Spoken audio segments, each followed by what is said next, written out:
Voy, yuzlarim tarang bo'lib tortishib qoldi. Ajinlar ketkazadi, qarishga qarshi.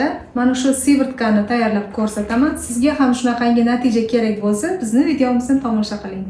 Hozir ajinga qarshi va qarishga qarshi yuzimizni yoshartiruvchi ajinga qarshi mohi maskasi va kokosli maslo ikkalasidan sivrtka yasaymiz, ya'ni serum yasaymiz. Qani ketdik.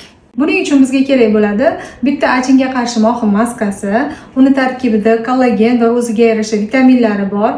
Undan keyin bizga kokosli maslo kerak bo'ladi, ya'ni kokos yog'i kerak bo'ladi.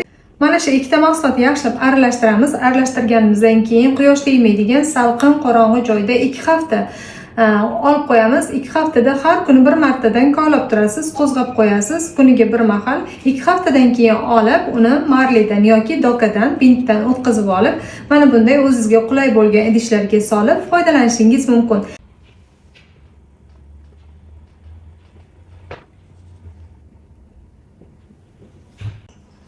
Sivrtkamiz tayyor bo'ldi. Qarishga qarshi, ajinlar ketkazuvchi, yoshartiruvchi hamda terimiz teshikchalarni yopib, ajinlar ketkazib, terimizni taranglashtirib, kollagen ishlashini ishga tushirib beradi. Albatta bu sivrtkani uyda tayyorlab, yuzingizga surib ko'ring. Ayniqsa kechki paytda suring, ko'z atrofi hamma joyga mumkin.